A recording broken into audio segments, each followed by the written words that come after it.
Good afternoon, everyone. Welcome back to the Blue Room. Can they hear you? Is it? Are we on? Okay, good. All right.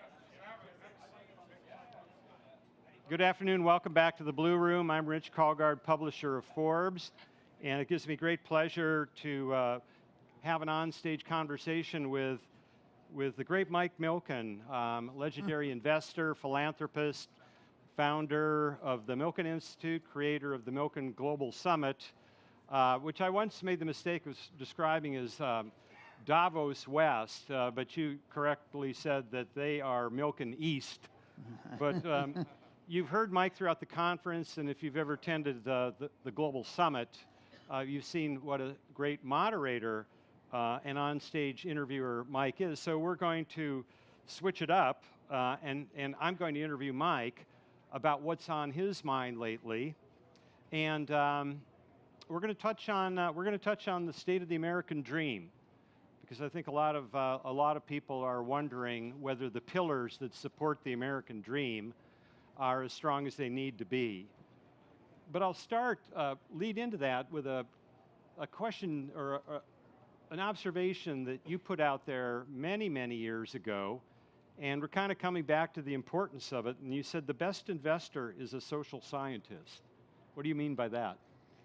Well, that was my first speech on Wall Street in the late 60s. And what I mean is, if you can understand society and where it's going, what its objectives are, what the challenges are, with that comes an analysis of where the best places to invest might be and what companies to invest in, and understanding society and its needs and where it's going is essential, in my opinion, to be a great investor. And that was essentially the talk I gave, hard to believe, 50 years ago.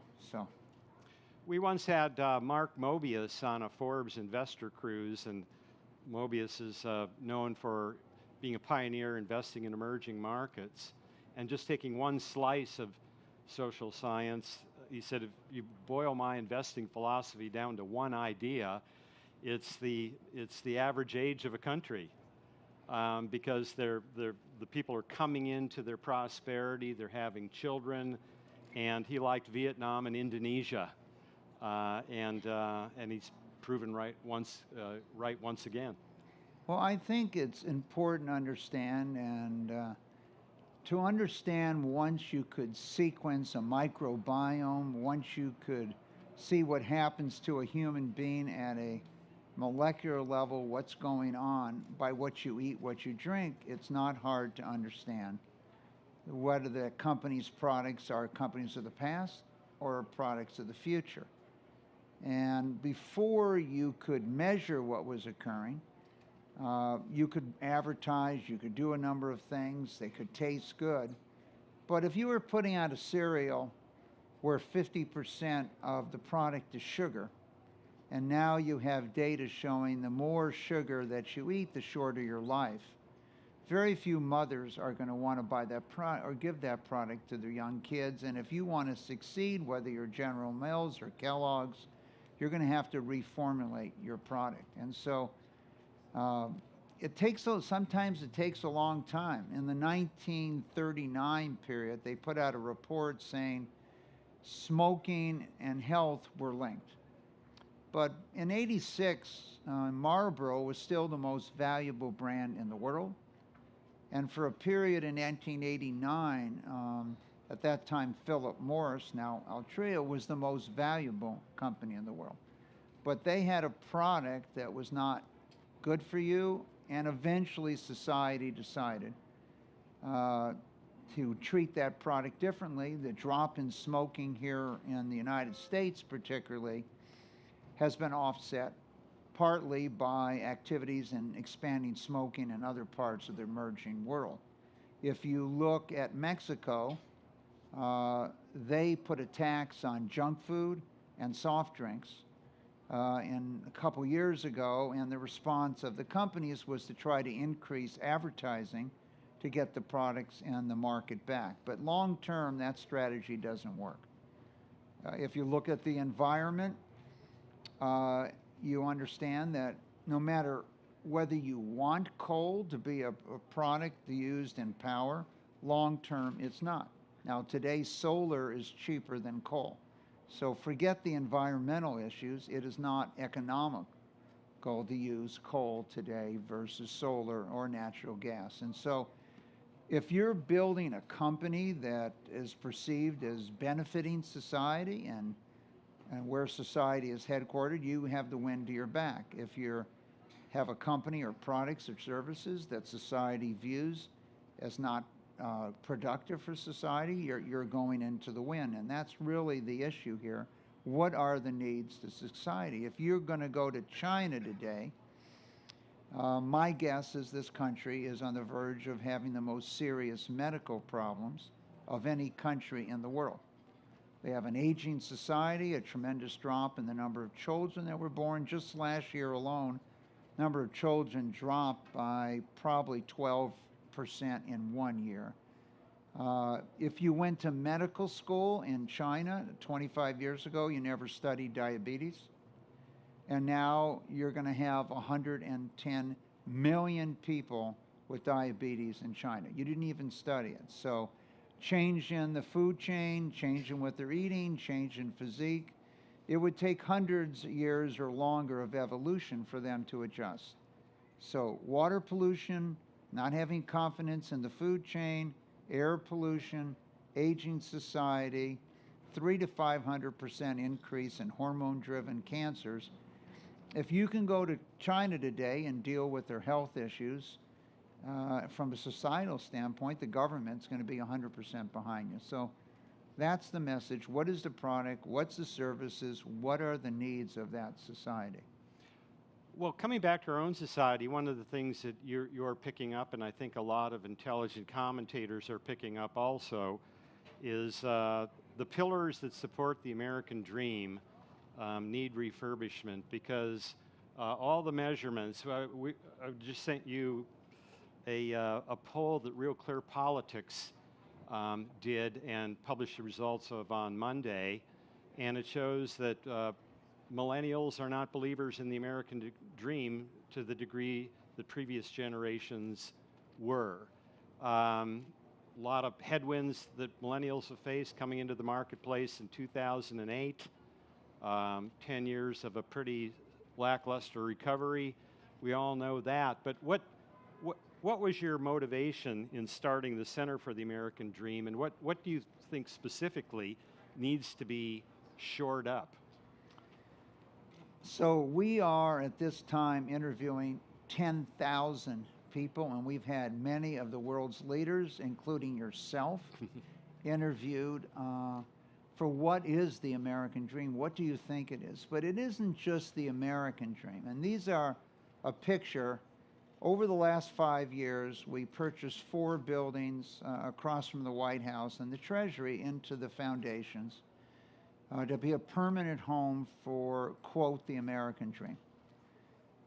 And where our concern was that so many young people didn't feel they had a chance at, quote, the American dream. Now, what is the American? And it's showing up in surveys. They're flirting with socialism. They're the first generation that has no recollection of the Berlin Wall falling and all of that. You're 100% Rich. So 51% of people under 30 in the United States prefer today socialism or communism. I'm not sure everyone knows what it is, but it's really a response to something new. And even baby boomers, the group that I'm the oldest member of, even the fact that a quarter of them feel that maybe socialism would be better makes me feel that what are we going to do with this issue of a free enterprise society from that standpoint? And obviously, a lot of people feel the financial system or the free enterprise system is not working for them. And we could discuss numerous reasons why they feel that way. I would just cite 2. One, student loans. $1.5 trillion in student loans. You went to school. Government, by loaning you money, allowed the colleges to raise their prices far more than inflation for this product. 3 times the rate of inflation since 1970. And so you owe $1.5 trillion. You never can get rid of these, even in bankruptcy. And now that reality has come in and you're 25 years old and you're out of college, the rest of your life you're trying to figure out how you're going to pay off your student loan. In addition to that, your parents might have guaranteed it, so they're burdened with the student loan. So that's not working for you.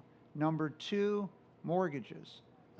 I feel very strongly that the government shifted the utility curve of the middle class and told you, I'm going to loan you money to buy a house you couldn't afford. If you look at 11 Asian countries, the number one expenditure by the middle class is food. Number two, education of their children. In the United States, the number one expenditure is housing, 33% of the income in the middle class. Number two, transportation. So in the U.S., the middle class was now spending 50% of its income on its housing and transportation. If you look at what happened over history, Schiller won a Nobel Prize and pointed out that over a long period of time, the price of residential housing goes up 50% of the time and down 50% of the time. And if you had invested over the last 120 plus years in residential housing adjusted for inflation, you have zero appreciation. If you invested in the stock market adjusted for inflation, you have 1,000 times your money. So we told people house price of a house never went down. And so you grew up in the last 10 years where they tried to take your house, your parents were depressed, you increased spousal abuse and a whole bunch of other things by getting you into something you couldn't afford. And so if I go to Asia, they spend combined 16% of their income on housing and transportation versus the U.S. 50%. So people are house poor. So these are just a few. Obviously, the fear of technology, loss of jobs, driverless cars, and all these other issues you're concerned about are playing into this issue. So what's the way out? How do we strengthen the pillars? I think, one, we have to eliminate student loans. And I believe there's a tremendous opportunity today to invest in people. And so it isn't debt. We will loan you and we'll pay for all your education, whether that's for-profit, nonprofit entity, or whoever it is, and we'll share your revenue. Maybe you get the first 100,000 and then we have a sharing of revenue in the future. Now, your mentor, your investor, is going to make sure you're successful all they can, internships, jobs, etc., during your life if your family can't afford education. So I really see you as an investment. It's an investment by nonprofits. We've had a test case here with about 460 young people from the lowest socioeconomic group, and out of 460, we got 458 success stories, but we have been very focused on their success. So I think the elimination of student loans, if the education institutions. What do you do with the 1.5 trillion now out there? Well, maybe we need to go to the people and offer to invest, pay off their debt and invest in the future. The same as any venture capitalist would. But to burden a person, and you can just understand what, you can't do something. You're burdened with this expense. You owe $200,000, $300,000. And every day that you're thinking about, okay, what am I going to do today? So I think that's one area. And we let the college inflation of costs just get totally out of hand. In case of housing, I think we need to tell the truth to the people. You know, you were living in an apartment. If you move in a house and your toilet breaks, the garbage disposal, you can't call the superintendent and tell him to fix it. You have to fix it. You have a hole in the roof, you've got to pay for it. If you buy a hotel, there's a set aside every year you have to make for FF&E. Something's going wrong, whatever your 2%, 3%, whatever of revenue that you've set aside. So we get people in the homes, and the United States government loans you $8,000 as a first-time home buyer credit a few years ago, and then we loan you 95% of the money. So if you can't get a credit card, you can get in a house. Now, what do you do the second day?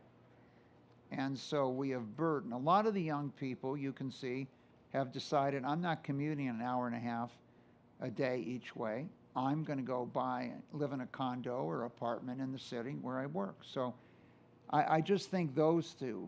We did a study in '93 where in Europe we asked people, is the financial system working for you? Answer, no.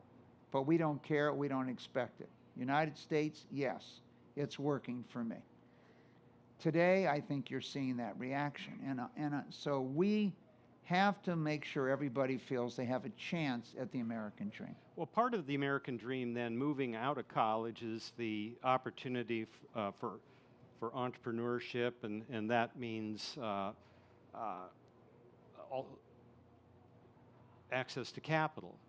Well, if you look at, there's been a collapse in startups in the United States. The Kaufman Institute and others will verify that. It's pretty alarming. And then access to capital. Well, you wouldn't know it from around here, or in Silicon Valley, or in select, algorithmic hotbeds in the United States where companies can get funded. But outside of those hotbeds, and outside of the rapidly scalable algorithmic kinds of businesses, capital is hard to come by. Well, I actually, shifted my life. I wanted to run the space program in '57. Wrote a letter to the president. When you were 11.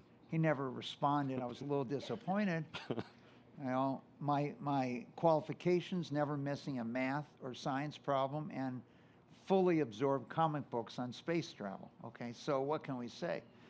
But I thought I began to solve this problem in '65 after the Watts riots with the democratization of capital. And if you look at job creation in America in the last third of the 20th century, you'll see that 62 million jobs were created by small and medium companies and -4 by big companies.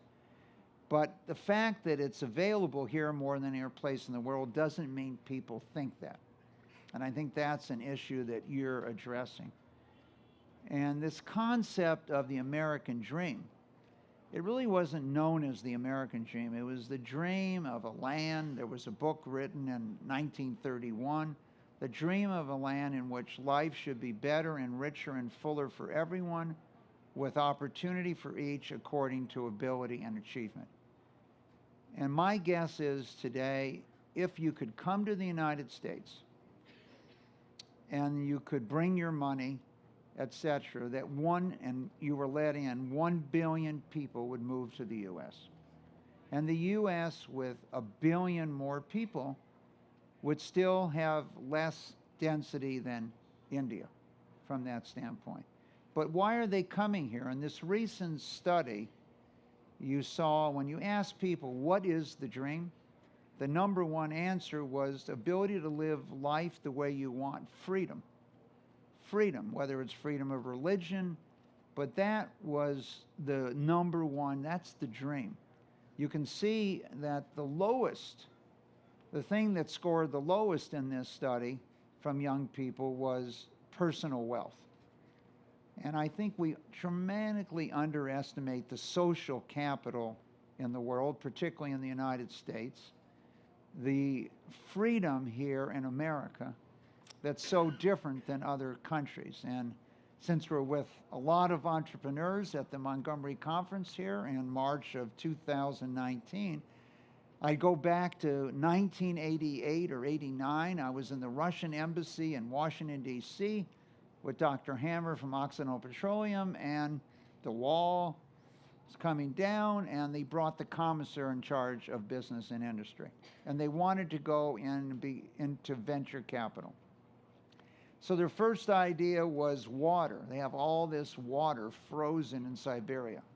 But this was after Chernobyl, and I told them I just didn't think the world was ready for Russian water right now, at this time. They brought an Avion bottle to show me. But as we're talking, after about a half hour, I mentioned to him that I just want to make sure you're aware, yes, you have enormous science, physics, chemistry, etc., but 6 or 7 out of 10 will fail. And I would say there wasn't a 1-second gap before the commissar responded, not a problem, we'll just put him in jail. Okay, so I went and let it go for another half hour. I told him I thought it's a little premature for venture capital in the Soviet Union and Russia right now. But this freedom to try and fail and try again, in many ways, is uniquely American. But this dream is the Indian dream, it's the Vietnam dream, etc. It's not just the U.S. dream. And it's a dream that we can see here that they define as freedom. If you say to me, what country believes in the free enterprise system more than any in the world, it's Vietnam. What country in the world is the U.S. most popular? Vietnam. Now, that might not be hard to conclude, but it's a communist country, and we had something called the Vietnam War. When you go to Vietnam, they don't consider that a war. That was a skirmish. Now, a war, they fought the French for 200 years. That was a war. They've been fighting the Chinese for thousands of years. That's a war. Okay, so they just had this skirmish that was unfortunate with the United States, but it's amazing how they want to emulate the United States in so many ways. We had a Forbes conference in Saigon, which everybody there calls Saigon, and the finance minister got up and apologized for 7% economic growth and vowed to do better. And I thought, when's the last time you saw an elected American official vowing to deliver better growth? Not very often. When talking about capital, there's also access that the common investor has. When Microsoft went public in '86 at about a $500 million plus valuation, 12 or 13 years later, it was worth 1,000x. Dell went up 1,000x in the 90s. The great plays. Google went public at 42. I'm not sure. Well, 30, 40 times. Yeah, with the split. But that's way off from 1,000x. And I wonder if this maybe declining faith in free enterprise may be an expression that people feel cut off. I mean, the average investor is not cut off from Microsoft in 1986 or Dell in 1990. I don't really feel that. In the 1960s, the average person was invested in the stock market. The growth of the securitized mortgage and the mortgage market that made it easy, and the government willing to loan you 95% against that asset. Really, I can't buy Microsoft, Google, or who's ever going public, Facebook, because I have a trouble making my mortgage payment. Okay, you got me into this thing I can't afford. It's worth less than my mortgage now. I can't even get out. I've lost my net worth. And so forget buying Facebook or something when it goes public today. And so this dramatic shift into overinvestment in residential housing that occurred, partly because the government was subsidizing. The idea that I'll loan you money at a rate lower than Apple can borrow, okay, non-recourse for umpteen number of years. It was enticing. Okay, it's no different than a drug in many ways.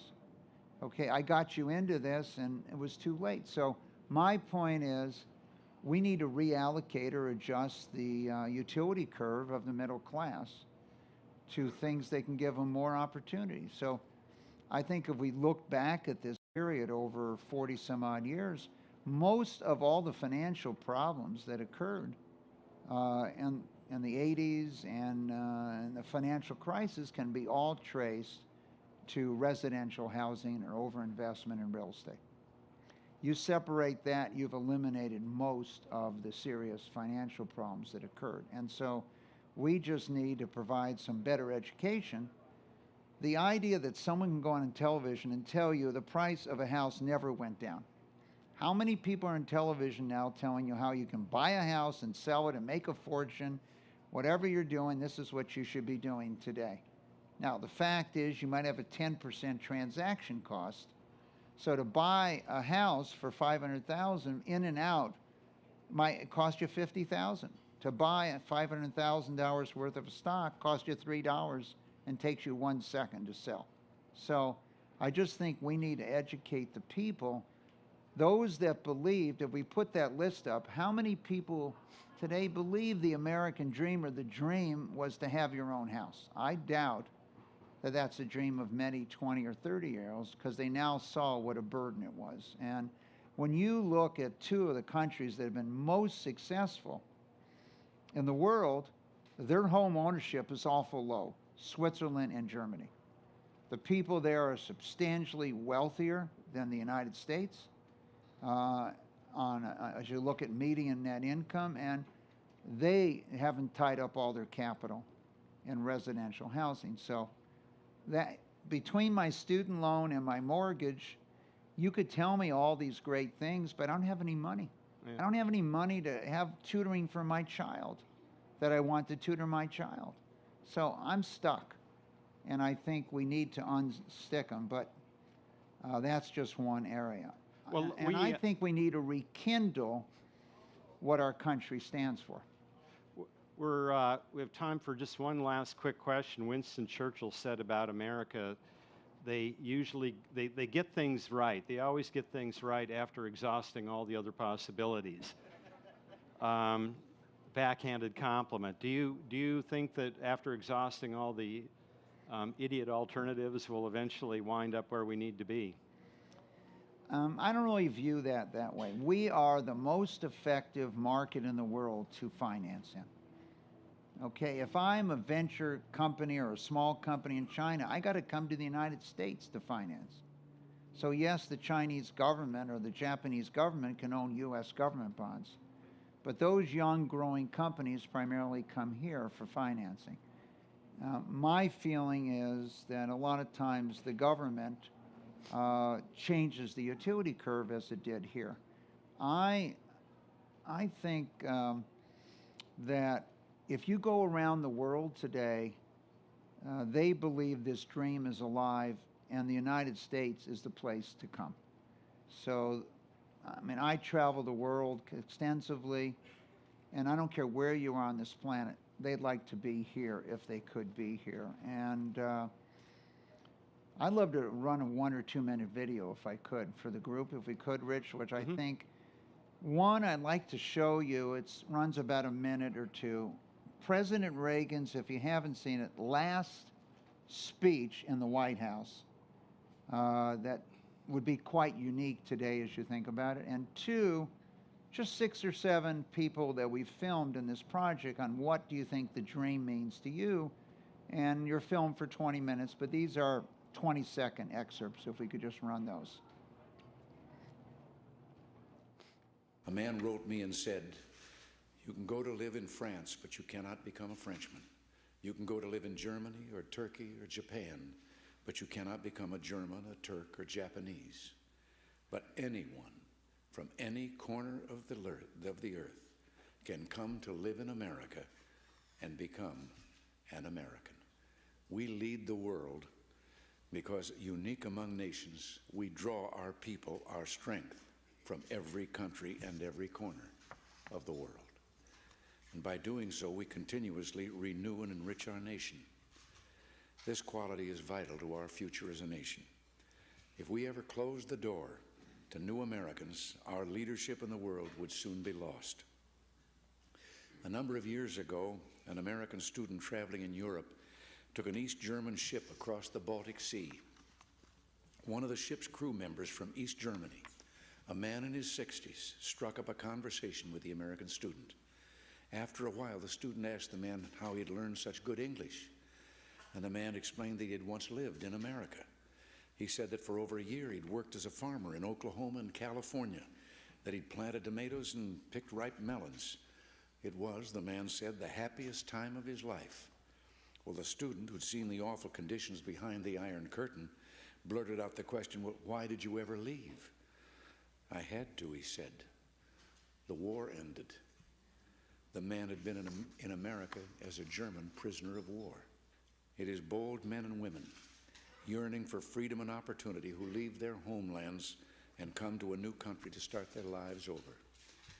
They believe in the American dream, and over they make it come true for themselves, for their children, and for others.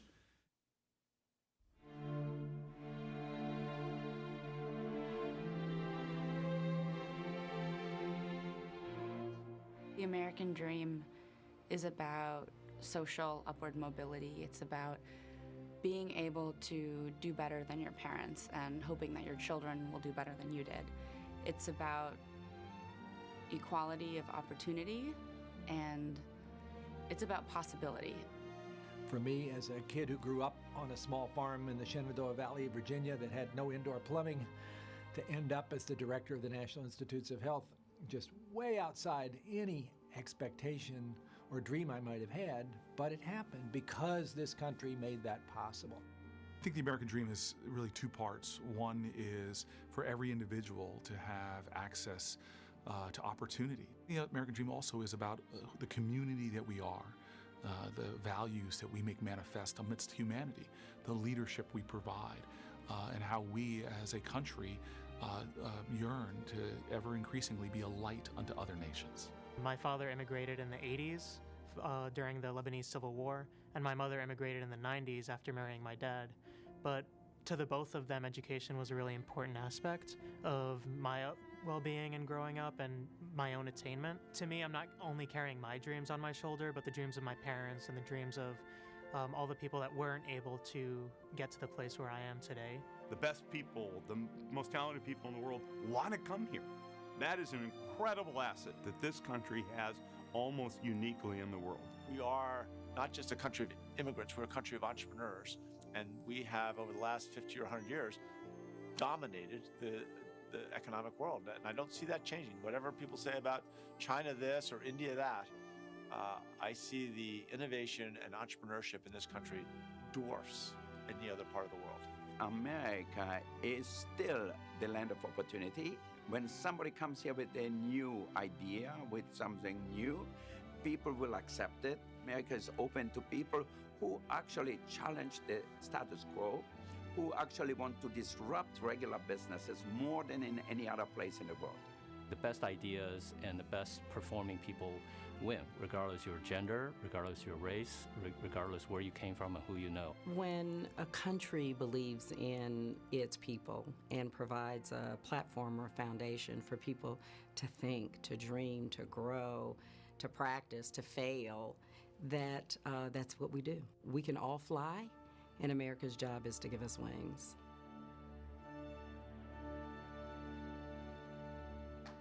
Thank you, Mike Milken. Thank you. Yeah.